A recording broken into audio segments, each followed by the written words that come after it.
Are you starting solids with your baby? I wish I knew these things before we began. It would have saved me a lot of time and a lot of stress. I'm Taylor. I'm a first-time mom to now an 8-month-old. Yes, I can't believe it either. And I've been sharing with you guys not only my first-time mom experience, but postpartum and baby-led weaning tips. By the end of this video, you're gonna know what foods to start with, what to avoid, and of course, how to make the process way less overwhelming. First, let's start with it's going to be messier than you think, okay? Be prepared for the cleanup. I was not. And of course, there's a lot of different things that you can use out there. There's bibs, splash mats, an extra patience, just for you to know. When I first started and she was eating 1 time a day, I was like, okay, I can handle this. But when it got to the twice a day, I was like, okay, 3 times a day is going to be a little challenging. For me personally, I think it was when we started the oatmeal with the blueberries. That's when things got really exciting for her. She started to really enjoy getting messy. Now, I've been really navigating this journey through watching what she wants. So she does like to enjoy with a spoon, and then at one point she kind of pushes the spoon away and wants the bowl and starts getting in there. Now, it's really important for her to enjoy this experience, so that's why I just let her have fun. At this point, I have learned I just put her in her diaper naked on the chair. She does her thing, and I've attempted to wipe her off, but instead I just take her straight to the shower and just hose her off. And cleaning the chair is a mess too. So remember, just have patience and enjoy the process. Don't get frustrated and know it's temporary. They're going to learn how to eat and find their way through it. Number 2, timing matters, you guys. Baby should be able to sit up well. I always fed her in her chair. I didn't feed her in like a bounce or anything or on me. I made sure that she can sit up well in her chair, and she showed interest in food.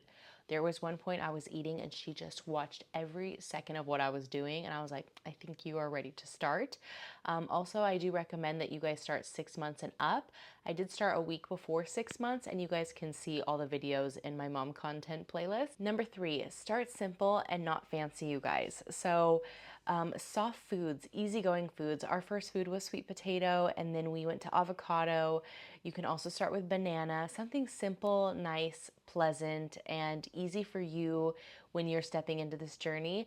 I don't think you should complicate it fast with recipes at first, and keep it simple, just one item at a time. There's a lot of controversy about starting with vegetables or fruit.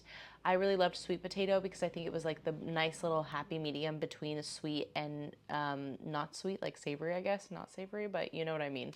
So definitely comment down below what your first food was or is gonna be. And yeah, just have fun with it. Just start introducing things one by one. I feel like once she was like a month into it is when I started combining different ones. And of course, you'll see as you start adding those vegetables, like let's say you start with sweet potato and then you introduce avocado and you start introducing a lot of things. When you start introducing 2 items, you can do like the sweet potato and the avocado or what have you. You can also mix things or do them separately.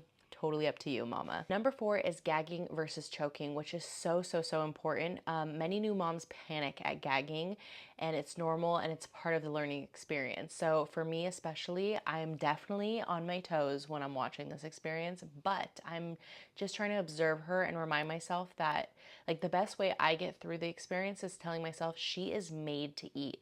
We are made to eat. She knows what she's doing.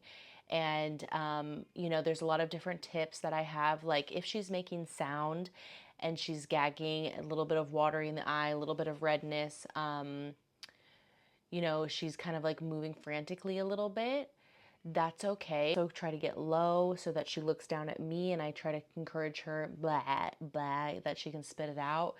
And I also remain very calm. I try to make very calm. And when she is gagging, I just remind myself, okay, if it gets to a position that she is not making sound, if she is looking very afraid and, you know, eventually turning blue, which God forbid if that happens to anyone, I immediately, you know, take her out the straps, get her out, 5 back blows, at a like a downward angle, and then if it's still not out, you turn them over and you do 2 fingers right below the rib cage, which if you do any compressions on the front, that's when you should take him for sure to the hospital, but I think you would call emergency anyway. I also have this, which I hope never to use this, but a friend gave it to us. They said that they had it and like their own, and they recommended that we have it. So this is for if, you know, choking happened and you can't get it out from the back blows. Like this is the next thing. So that's just how I stay calm. Just remember there's a protocol and not to get too caught up in it, and remember that she knows what she's doing, but anything can happen. And just make sure, I do use the Start Solids app to make sure that I'm doing the right size of foods for her age and etc. Number 5, allergies need to be slowly introduced. So introducing allergies you know, one at a time. I did one every 3 days. So I would start with peanut butter, and then after 3 days do yogurt. And I just make sure now that she's had all the allergens and she's fine, I make sure to introduce them a few days a week. And I also make sure, like when she has the allergen, I wait 10 minutes, I give her a little bit, wait 10 minutes, make sure that she doesn't react to it, and then I give her a little bit more. And every day I give her a little bit more with whatever meal that is. That's, you know, I don't mix any allergens in the beginning, of course. Now she can have allergens mixed, so just be aware with that. I also keep notes in my Huckleberry app, which I highly recommend if you don't have that app. I make notes there if, you know, she had any reactions or anything like that. You know, just be aware, and also make sure you have your pediatrician or doctor, whoever you use, to navigate that if anything does happen. Number 6, it's all about exploration. So it's not really involving actual eating. As you know, it's in the first month, babies more often play than eat, and that's why I think it's so important for them to play with the textures if they don't want to use the spoon, and to have fun with it and, you know, make a mess. Unfortunately, some of us don't like that, but I really have enjoyed the experience of seeing her enjoy everything. So just think, food before 1 is just for fun. I have seen her, now that she's 8 months, a couple months into this, she is eating more, which is really cool. And you can see what she's really likes more, and she's sucking on the spoon and really loving, you know, touching and playing with certain textures. But just have fun with it. And then number 7 is trust your baby's cues, which I believe in this so much. I really follow her lead with this. And, you know, you don't need to force it. Babies know when they're full. She'll push it away, or she'll, you know, make it very apparent that she's all done. Encourage the independence and let them explore. Like now she's pointing at what she wants, and she will drink her little water, and she plays in the water with her hands. A lot of you guys were like, she's literally washing her hands after she eats. And I'm like, oh, the journey has been, I always say, she almost gives me a heart attack, but it's been so much fun at the same time. So, you know, I just want you guys to remember that it's a fun journey, and it's an exciting journey, and it's only going to get more fun here. So I'm excited to be along the journey with you.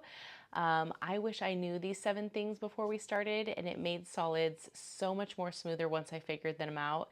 And I want to know what your baby's first food is, like I said earlier. So make sure that you don't forget to comment down below what that first food will be or was. And don't forget to subscribe. This helps my channel so much, you guys. You know, you'll have more baby-led weaning tips and postpartum mom life videos. I post here 2 days a week, so I would love to have you a part of the family. Also, turning on those bell notifications will let you know when I post a new video, so make sure you do that and like this video so more people like you find it if it was helpful. If you guys enjoyed the video, if you found this video helpful, like I said before, make sure you like, and then watch what my 7-month-old eats in a day, or even eats in a week. I'll put that in the next slide. Bye, you guys. Fun chatting with you, and thanks for joining.